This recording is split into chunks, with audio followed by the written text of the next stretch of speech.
Olá, meus irmãos, a paz do Senhor. Eu sou o pastor Leandro, sou um dos vice-presidentes aqui da Assembleia de Deus, ADEMEL, Ministério de Madureira, do Entorno Sul, cujo presidente é o pastor Isley Menezes. E eu estou aqui para gravar uma aula da lição do último trimestre de 2017, cujo tema geral é Doutrinas Fundamentais da Igreja de Cristo, o legado da Reforma Protestante e a importância de perseverar nos ensinos dos apóstolos. E nós estamos aqui para comentar a sexta lição desse último trimestre de 2017, cujo tema é a grande e perfeita salvação de Cristo Jesus. Eu espero com esse estudo simples auxiliar os irmãos aí na ministração da sua lição, na sua igreja, na escola dominical. O assunto da lição, então, é a grande e perfeita salvação de Jesus Cristo. Eu gostei desse termo, a grande e perfeita salvação, porque a salvação efetuada por Jesus, ela é grande mesmo. O escritor aos Hebreus, no capítulo 2, versículo 3, ele diz: como escaparemos nós se não atentarmos, se não dermos crédito a uma tão grande salvação? A salvação, ela é grande porque Deus é grande, Jesus é grande, o Espírito Santo é grande. Ela é grande em abrangência, ela abrange o mundo todo. Deus não é nacionalista. Em João 3,16 está escrito: porque Deus amou o mundo de tal maneira que deu o seu Filho unigênito, para que todo aquele que nele crê não pereça, mas tenha a vida eterna. Então, ela é grande em abrangência. Ela é grande também em suficiência. Ela é suficiente. A obra que Jesus efetuou no Calvário, ela é suficiente para perdoar todos os pecadores. Nós não precisamos de outros meios, nós não precisamos de outros métodos, nós não precisamos do purgatório, nós não precisamos de rituais. A salvação efetuada por Cristo, ela é suficiente. Mas a salvação efetuada por Jesus também, ela é grande em eficácia. Ela resolve mesmo o problema do pecador. Lá em 1 João capítulo 1, versículo 7 ao 9, está escrito que o sangue de Jesus nos purifica de todo o pecado. Então, ela resolve, ela é eficaz. Então, ela é grande em eficácia. O texto áureo da lição nos diz assim: porque o Filho do Homem veio buscar e salvar o que se havia perdido. Lucas capítulo 19, versículo 10. Quando eu leio Lucas 19, versículo 10, eu me lembro daquelas parábolas que estão ali em Lucas capítulo 15, que fala do filho pródigo que estava perdido e foi achado. Fala da ovelha que foi perdida e encontrada. E fala também da dracma que estava perdida, mas também foi achada, foi encontrada. Todos os seres humanos se encontram numa dessas três situações. Seja qual for a situação que ele esteja, Jesus veio buscar e salvar esta pessoa. A verdade aplicada, ela diz assim: a salvação é um presente oferecido por Deus à humanidade. Um benefício que não depende de nenhuma obra humana. A salvação é um presente oferecido por Deus à humanidade. Por que o comentarista colocou um presente? Porque presente é algo de graça, é gratuito, não se compra presente, né? Então, a salvação, ela não pode ser comprada. Então, como o preço é muito alto, e nós vamos falar isso mais na frente, então ele resolveu dar para o ser humano. É um presente de Deus. Então, a salvação, ela custou um alto preço, para Jesus. Jesus, sim, Jesus pagou um preço muito alto para conquistar a salvação para nós. Agora, nós não. Para nós é de graça. Só que depois de salvo, aí sim, aí a gente vai ter que pagar um alto preço para manter-se salvo, para manter segura a salvação. E aí a Bíblia é bem clara, ela diz: guarda o que tens, para que ninguém tome a tua coroa. Aí sim, aí nós vamos pagar um preço para segurar, para proteger aquilo que o Senhor nos deu de graça. Mas a verdade aplicada continua dizendo que é um benefício que não depende de nenhum ser humano. Não depende do ser humano, depende apenas de Deus. Efésios 2, 8 e 9 diz: pela graça sois salvos por meio da fé. E isso não vem de vós, é um dom de Deus. Não vem das obras, para que ninguém se glorie. Na nossa vida, as boas obras, nós que somos salvos, as boas obras é a consequência da salvação. E não a causa da salvação, como dizem os espíritas. O espiritismo tem um lema que diz: não há salvação fora da caridade. Então eles estão colocando as obras como causa da salvação. E não deve ser a causa, deve ser a consequência da salvação. A gente faz o bem não para ser salvo, mas porque somos salvos, né? Então o homem, ele não é salvo pelo que ele faz, mas pelo que Jesus fez. O profeta Isaías disse que as nossas justiças para Deus são como trapos de imundície. Então o melhor que a gente possa fazer para Deus não serve. Então a gente tem que aceitar mesmo a justiça de Deus na nossa vida. O céu não se compra com um cachê. O camarada vive uma vida de pecado, uma vida de orgia, e aí faz um show ali, e pega o cachê, dá para uma entidade filantrópica, e aí morre, aí todo mundo diz: ah, já está no céu, porque ajudou A, ajudou B, fez isso, fundou uma instituição para ajudar pessoas carentes. Tudo isso é muito bom, mas não para a salvação. Isso não compra a salvação. O que compra a salvação é uma vida de renúncia.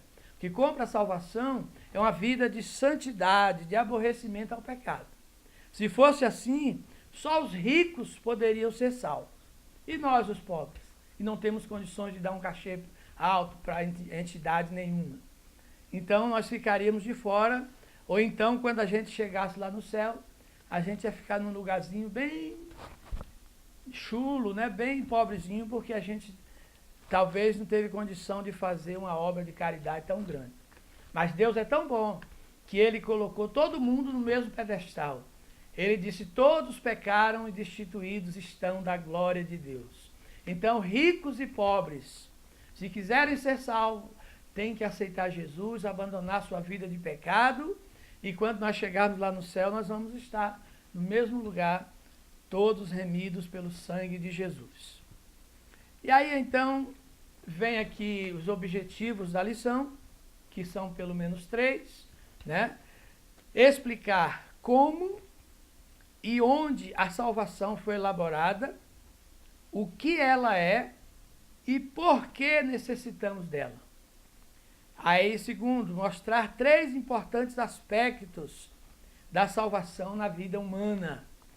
E terceiro, apresentar como essa tão grande salvação produziu benefícios para as nossas vidas.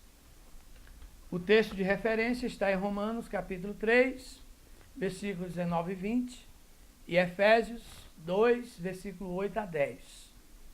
E diz: ora, nós sabemos que tudo o que a lei diz, ao que estão debaixo da lei, o diz, para que toda boca esteja fechada e todo mundo seja condenável diante de Deus. Por isso, nenhuma carne será justificada diante dele pelas obras da lei, porque pela lei vem o conhecimento do pecado. Porque pela graça sois salvos, por meio da fé. E isto não vem de vós, é dom de Deus. Não vem das obras, para que ninguém se glorie, porque somos feitura sua, criados em Cristo Jesus para as boas obras, as quais Deus preparou para que andássemos nelas. Bom, vamos aqui para a introdução. Diz assim, a salvação é uma ação de Deus, ou seja, não é uma ação humana. Esse tema, essa necessidade do ser humano, não é discutida na ONU, não é discutida no Congresso Nacional, não é discutido na Câmara Legislativa, Municipal, não. É ação de Deus. Foi Deus que providenciou a salvação. Quando Jesus morreu, que ele deu o último brado lá na cruz, a Bíblia diz que o véu do templo rasgou-se de alto a baixo. E com esse rasgar do véu, nós aprendemos duas coisas. Aprendemos que o caminho de acesso a Deus agora está aberto a qualquer pessoa. E segundo, nós aprendemos que ele rasgou de alto a baixo e não de baixo para cima. Por quê? Isso dizendo que salvação é providência de Deus. Foi Deus que providenciou a salvação. É do alto para baixo, não de baixo para cima. Não foi o homem que procurou a Deus, foi Deus quem procurou o homem. E diz mais a introdução, ele nos concedeu como favor imerecido. Então a salvação não é por merecimento, a salvação é por necessidade. Então a gente também deve fazer o bem às pessoas, não porque ela merece, mas porque precisa. Então Deus olhou para o pecador e disse, ele não merece, mas ele precisa, então eu vou salvá-lo, vou perdoar. Se ele fosse olhar por merecimento, ele não salvaria, ele não perdoaria ninguém. E aí a introdução continua dizendo, jamais poderemos recompensá-lo ou pagar-lhe. Então, como eu já falei, o preço da salvação foi muito alto, né? Um preço impagável. A introdução do tópico primeiro diz assim, a necessidade de salvação. Em termos práticos, todo ser humano já nasce sob o domínio do pecado, ou seja, debaixo do domínio do pecado. Ele já nasce com a natureza pecaminosa. Nós somos pecadores, não é porque a gente peca. A gente peca porque nós somos pecadores. Porque senão eu poderia parar de pecar e não era mais pecador. Uma laranjeira, ela é laranjeira não é porque ela produz laranja. Ela produz laranja é porque ela é laranjeira. Se ela nunca der um fruto, uma laranja, ela não vai deixar de ser laranjeira. Ela continua sendo laranjeira, ainda que nunca produziu. Então nós somos pecadores, é de natureza, todo ser humano está contaminado. Aí vem o tópico 1.1, né? A salvação foi elaborada desde a eternidade. O plano da salvação por ser divino, é perfeito. Ele foi elaborado desde antes da fundação dos tempos. Isso significa que mesmo Adão tendo desobedecido a Deus e colocado toda a humanidade em desgraça, Deus nunca perdeu o controle, pois a salvação foi elaborada antes mesmo que Adão pensasse em existir. O Senhor Deus, por sua presciência, já sabia que o ser humano iria pecar. Aí a pergunta é, se Deus sabia que o homem ia pecar, por que ele não impediu? Deus, ele não criou robôs. Ele nos criou com o poder de escolha. Nós podemos escolher obedecer a Deus ou não obedecer. Seria chato Deus criar um robô, Deus falar, faz isso, ele faz, vem para cá, ele vem, né? Mas não é isso que Deus queria do ser humano. Deus quer ver a obediência voluntária. Então ele colocou Adão ali, colocou aquele casal e deu um livre poder de escolha. e mostrou os dois caminhos. E aí o homem, infelizmente, escolheu o caminho errado. Mas Deus quer ver o ser humano obedecê-lo por amor, voluntariamente. Ponto 2. A salvação é o resgate do perdido. Por que necessitamos tão urgentemente da salvação? Porque a Bíblia nos ensina que o homem sem Deus está perdido. Então, salvação é algo urgente, é o resgate do perdido. O que é resgate? Resgatar é reaver de volta aquilo que se perdeu mediante o pagamento de um preço. Então, Deus, ele pagou esse preço. Mas eu já ouvi pessoas falando assim, que Jesus pagou o preço para Satanás. E isso é uma heresia. Porque Deus, ele nunca deveu nada para ninguém, muito menos para Satanás. O que é que Deus pagou? Ele satisfez a própria lei dele, que exigia a morte do transgressor. Então o pecador teria que pagar o preço para ser salvo. E ele não, como ele não tinha condição nenhuma de pagar esse preço, então Jesus foi lá e pagou esse preço, ou seja, satisfez a exigência da própria lei dele que exigia a morte do transgressor. Então Deus não deve nada para ninguém, nunca deveu, muito menos para Satanás. Então esse preço foi a exigência da lei que exigia que o transgressor morresse. Então, como o homem não podia pagar, então Jesus foi lá e pagou este preço, que o homem estava vendido sobre o pecado, estava escravizado pelo pecado. Então Jesus foi lá e resgatou o homem de volta pelo seu sangue. O apóstolo Pedro diz: não foi com coisas corruptíveis, como ouro ou prata, que fostes resgatados da vossa vã maneira de viver, mas pelo precioso sangue de Jesus. Então o pecador estava preso, como que refém do pecado, sequestrado pelo pecado. Aí Jesus foi lá então e resgatou o pecador pelo poder do seu sangue. Então nós somos comprados, nós temos um dono, e se fomos comprados por um alto preço e temos um dono, é porque nós temos valor. Então nós temos valor incalculável. Então nunca aceite alguém falar para você que você não presta, que você não vale nada, que você não tem valor, porque você tem valor. Porque Jesus jamais ia comprar algo que não tem valor. Se ele comprou você, se ele pagou um alto preço, é porque você tem valor. 1.3. A salvação é a união entre o homem e Deus. Estou correndo para a gente não fazer um vídeo muito grande, tá?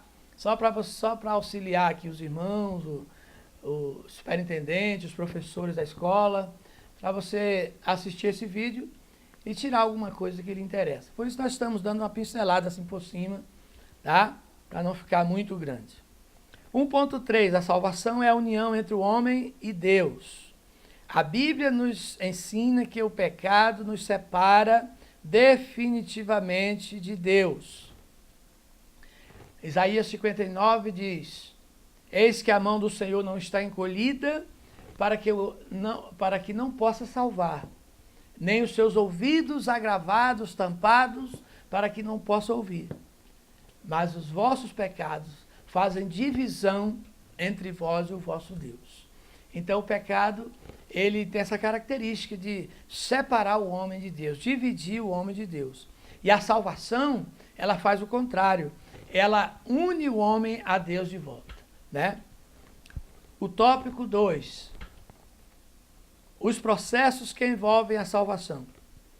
A salvação em si é um conjunto no qual alguns fatores passam a agir na vida do cristão, conduzindo-o cada vez mais a uma profunda intimidade com Deus.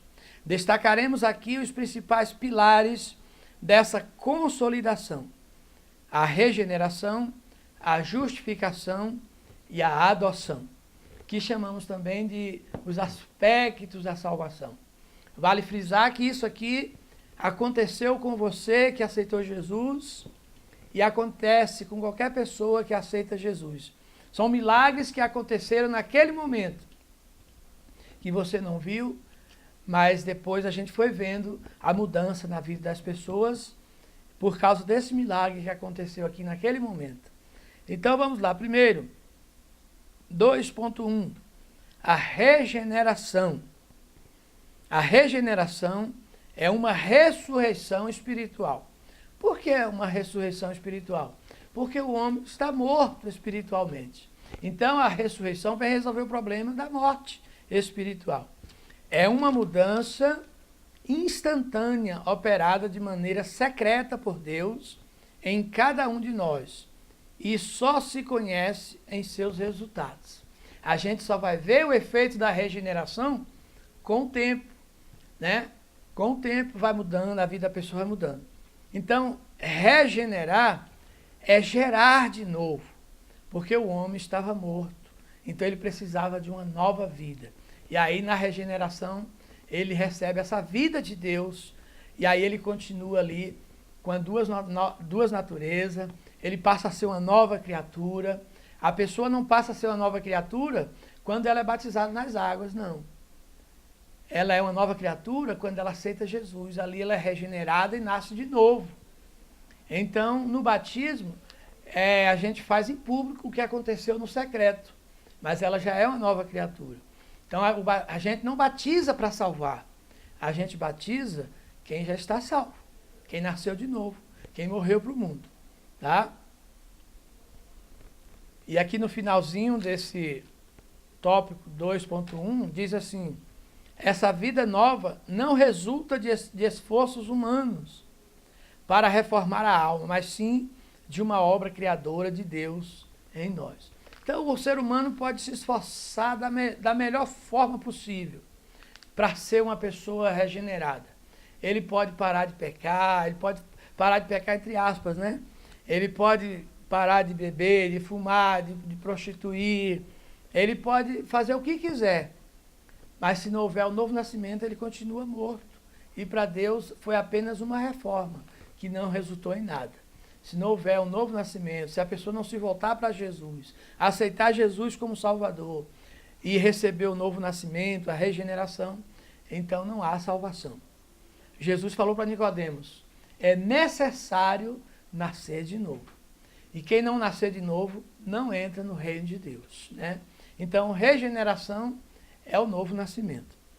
O segundo aspecto é a justificação. Entendemos por justificação, 2.2, o ato pelo qual Deus perdoa todos os nossos pecados e nos considera justos diante dele. A palavra justificar é uma expressão judicial que significa pronunciar inocente, tornar justo. O emprego dessa palavra no Novo Testamento estende-se para além de perdoar o pecador e remover a condenação. Significa também colocar o culpado na situação de um homem justo. Ou seja, você não deve mais nada. A dívida foi paga, então você é justificado da sua dívida. E Deus não olha para você mais, nem para mim, como pecador, como devedor. 2.3 diz assim: a adoção. É o outro aspecto. Isso tudo acontece naquele momento que você se converte. A adoção é o processo pelo qual uma criança é aceita em uma família, quando, por natureza, não tinha direito algum de pertencer àquela família. Enquanto a regeneração trata de uma ressurreição, onde se passa da condição de morto para vivo diante de Deus. As pessoas dizem assim: todos nós somos filhos de Deus. Sim, somos filhos, todo ser humano é filho por criação, porque Deus criou a todos, mas isso não dá direito à salvação. Agora, filhos por adoção, só aqueles que aceitaram a Jesus como Senhor e Salvador da sua vida. Lá no Evangelho de João, no capítulo 1, versículo 11 e 12, diz que ele veio para os que eram seus, e os seus não os receberam, não o receberam. Mas a todos quanto o receberam, deu-lhes o direito de serem feitos filhos de Deus, a saber, aos que creem no seu nome. Então, filhos de Deus, para salvação, só através da adoção, aqueles que aceitarem a Jesus como Senhor e Salvador da sua vida.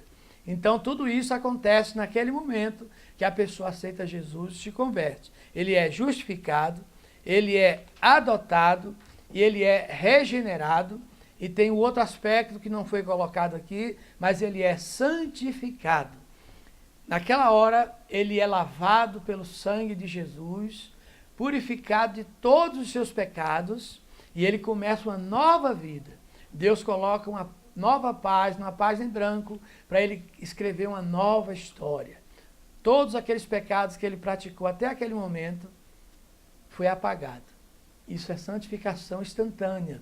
Aí depois vem a santificação progressiva, que agora ele vai ter que viver uma vida santa, para agradar a Deus. Pecou, pede perdão, pecou, pede perdão, pecou, pede perdão, vai lutar para não pecar, é aquela guerra tremenda que os irmãos já conhecem. E, para finalizar, o tópico 3 diz, vivendo como salvos. A Bíblia relata que Jesus Cristo, em sua oração sacerdotal, declarou acerca de seus discípulos, não são do mundo. Eis um grande desafio. Antes da salvação, estávamos no mundo. Após a experiência da regeneração, continuamos no mundo. Como vivermos neste mundo sendo salvos? É aqui isso que nós vamos ver nesses últimos 3 subtópicos, e aí estaremos encerrando. 3.1 diz, seguros na obra de Jesus Cristo. Como é que nós vamos viver neste mundo de pecado? Tenha confiança, tenha convicção, certeza na obra redentora de Jesus Cristo. Confie que o sacrifício dele é suficiente para perdoar os seus pecados. O sacrifício dele resolveu o seu problema. Então tenha convicção no sacrifício dele. 3.2, firmados na palavra de Deus. Ou seja, confie na palavra. Confie nas promessas de Deus. A palavra de Deus é infalível, é inerrante. Então confie que o que a Bíblia diz é verdade. Então se assegure, tome posse da palavra, tá? E tome posse do perdão. E por último, 3.3, revestidos da armadura de Deus. Então agora você já está salvo, mas você não pode ficar vulnerável aos ataques do inimigo. Você precisa se proteger, porque você está numa guerra agora. Então você precisa de armas e armadura. E Deus, como é sábio, ele nos deu armas e armaduras. Arma, a oração, jejum, a palavra, e nos deu armaduras. A armadura está lá em Efésios, capítulo 6, versículo 10. Para que a armadura? Para proteger a nossa vida espiritual, nossos sentimentos, a nossa fé. Então agora a gente precisa se revestir dessas armaduras para que nós possamos ser vencedores nessa luta que é desigual. Eu sou carnal, o inimigo é espiritual, eu sou visível, o inimigo é invisível, eu não vejo ele. Como é que eu faço para vencer? As armas, Paulo disse, as nossas armas não são carnais, mas sim poderosas em Deus para a destruição das fortalezas. Então nós temos as armaduras e nós temos arma para vencer essa guerra, para vencer essa batalha. E é interessante notar que essa armadura, como é que a gente se reveste da armadura? A gente se reveste da armadura praticando aquilo que está ali. Cinto da verdade, é falando a verdade, é sendo verdadeiro. A couraça da justiça, é praticando a justiça. Então, cada peça daquela ali é uma coisa para a gente praticar. E quando a gente pratica, isso vem para a gente em forma de bônus, para nos proteger. Como é que eu me revisto da armadura? É praticando aquilo ali. Quando a gente pratica e vive aquilo ali, então ela vem como proteção para a nossa vida. Amém? E para finalizar, a conclusão diz, acredito que podemos declarar, Como escaparemos nós se não atentarmos para uma tão grande salvação? Adoremos a Deus por tão preciosa dádiva e no poder do Espírito Santo anunciemos até os confins da terra a bendita e gloriosa mensagem de salvação em Cristo Jesus, até que Ele venha. Então agora só nos resta agradecer a Deus, ser gratos ao Senhor por essa tão grande salvação e também anunciar, levar essa salvação àqueles que estão perdidos, que não conhecem isso que nós conhecemos. Então, nós fomos justificados, a justificação veio resolver o problema da culpa diante da lei de Deus. Nós fomos regenerados, a regeneração vem resolver o problema da morte espiritual. Aí nós fomos adotados na família de Deus. A adoção veio resolver o problema da alienação de Deus. Nós estávamos afastados e a adoção veio resolver esse problema. E a santificação, que é outro aspecto, veio resolver o problema da escravidão do pecado. Então, santificação é o ato pelo qual nós nos aproximamos de Deus e nos afastamos do pecado. À medida que nos afastamos do pecado, nós nos aproximamos de Deus. Isso é santificação, é um processo contínuo. Aí depois vem a glorificação. Essa glorificação é o ponto culminante, é o ponto alto desses 4 aspectos aqui que nós mencionamos, tá? Então a justificação torna o crente perfeitamente justo para a eternidade. A regeneração apresenta o crente ressuscitado com Cristo e um dia recebendo um corpo glorificado. A adoção do crente como filho de Deus leva-o ao ponto culminante de sua chegada ao lar celestial, onde receberá a sua herança e terá perfeita comunhão com o Pai. E por fim, a santificação, que abrange a completa destruição do pecado e a recompensa àqueles que resistirem fielmente à tentação durante a vida eterna. Então a salvação de Cristo, nos 3 tempos, no passado, ela nos livrou da condenação do pecado. No presente, ela nos livra do poder do pecado. O pecado não tem mais domínio sobre nós. E no futuro, ela nos livrará da presença do pecado. Que Deus abençoe. Espero ter contribuído para a sua aula. Até o próximo encontro. Amém.